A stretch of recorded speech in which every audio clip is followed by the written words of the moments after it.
I've actually been keeping something from you.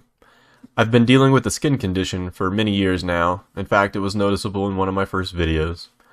I felt embarrassed when someone mentioned it in the comments. It was something like, "Are those bedbug bites on his back?" I bet that guy sounds like that, just like an asshole. Why would he say bedbug bites? I bet he's got bedbug bites.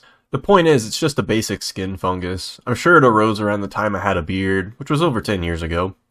When I had a beard, I tried not to wash my face very often.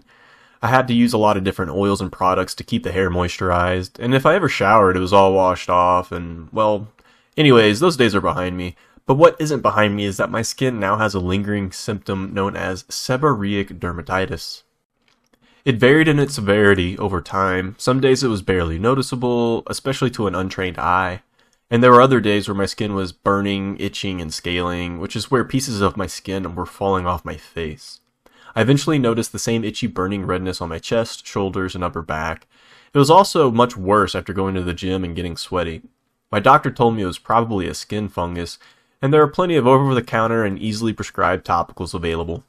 Unfortunately, no matter how hard I tried, applying creams, using shampoos that combat dandruff, nothing made it go away entirely. In fact, it seemed like the harder I tried to eradicate it, the faster and more ferocious it came back if I missed any treatments. It felt like fighting this was becoming a daily routine, which was disheartening. Eventually, I ended up seeing a dermatologist for further help, someone as expert as it could get, and they delivered the news that I didn't want to hear. He looked me over, particularly the troublesome areas like around the nostrils, eyebrows, chin, and sideburns in my face, and said, "Looks like it's relatively under control." I asked if there were any way to make it go away, and he told me that they could prescribe something. I told him I was looking for the scorched earth option, like I never want to have to deal with it again, and he told me that was probably unlikely. I asked why my wife doesn't have anything like this, even though we've lived together, share the same bed, and our skin comes in contact with each other, and he said that most everyone has fungus on their skin, and that mine isn't any different. It's just the way my skin responds to it that makes it look way worse. He said that even if you focus treatment on certain problem areas, the fungus is everywhere and inside my skin cells, basically making it unavoidable.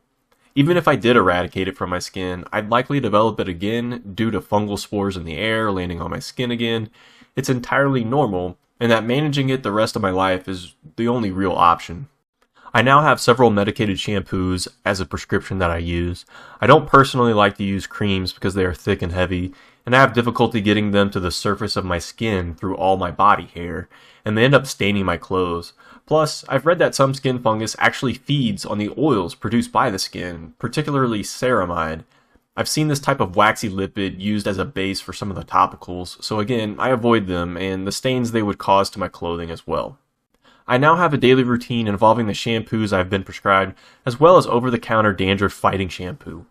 Before I shave and shower for the day, I apply shampoo of my choosing all over my head, shoulders, chest, and back. I leave it on for several minutes, and by the time I finish shaving, it's been on my skin for a good duration of time, so I shower it all off.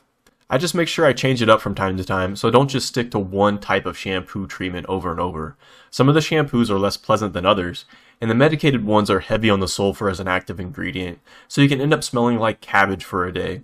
It's something I've gotten used to. Today, my skin's in relatively good condition. The dermatitis on my face is gone, my chest and back rarely itch or burn, and the redness is near undetectable. The one thing I do notice now is when others have it. I can see the redness around the troubled areas on people's faces, and I hope that this video can be of some use for someone who's struggling with a skin condition like this. Even though you can't make it go away, you can get it under control and make it manageable. That's acceptable to me, and I get to move on with my life.